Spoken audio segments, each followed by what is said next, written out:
Hey everybody, we're going to take a look at low blood sugar and gluconeogenesis. I'm Dr. Phil from MedPathway.com. We're the MCAT experts. So what is low blood sugar? You should think of it as a form of stress, and it occurs when you have low levels of insulin and high levels of glucagon, such that the ratio of insulin to the glucagon is going to be low. It also occurs when you have high epinephrine as well as high cortisol. Now, I've differentiated glucagon from epinephrine and cortisol because glucagon only works in the liver, whereas epinephrine works in the liver as well as skeletal muscle and adipose tissue. So what happens when you have low blood sugar? Well, you need to increase the blood sugar levels because we must maintain glycemia at a certain level. Usually like 65 to 100 is considered normal. So what do? You can eat food. You can also have the liver break down glycogen, or you can do gluconeogenesis. Now, most people think of gluconeogenesis, they also think of it as the opposite of glycolysis, and that's largely true, but it's not the complete reversal. So in glycolysis, glucose is converted by partial oxidation into pyruvic acid, and over on the bottom left, you see the yield such that you make 2 pyruvates, but you also make 2 ATPs and 2 NADHs. You should definitely be familiar with the equations for glycolysis and gluconeogenesis. I believe they're specifically listed on the AAMC content outline. Now take a look at gluconeogenesis on the right. What you have is 2 pyruvates being converted into glucose, but you also have it where you need energy. You have to have 6 ATPs and 2 NADHs. So gluconeogenesis requires energy.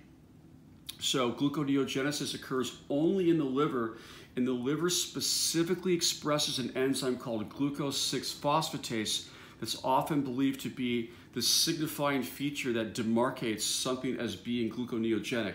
So basically only the liver expresses the glucose 6-phosphatase enzyme because glucose 6-phosphates hydrolyze to glucose. If it weren't hydrolyzed, the glucose 6-phosphate, by virtue of its negative charge, could never leave the cell. So then, in order to build a glucose molecule, we described how you need energy, but you also need carbon. So where does the carbon come from? Well, it's going to come from several sources.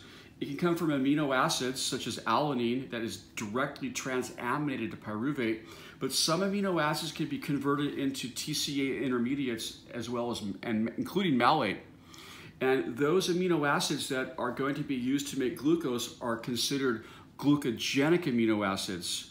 You also have lactate that can be converted into pyruvate, and we also have glycerol, a 3-carbon alcohol that's derived from the hydrolysis of triglycerides in adipose tissue. So now we see where some of the carbons come from, but what about the energy? And what you see here is that the hydrolysis of triglycerides in adipose tissue, which occurs via epinephrine-dependent mechanisms, will create fatty acids that circulate to the liver as well as other tissues.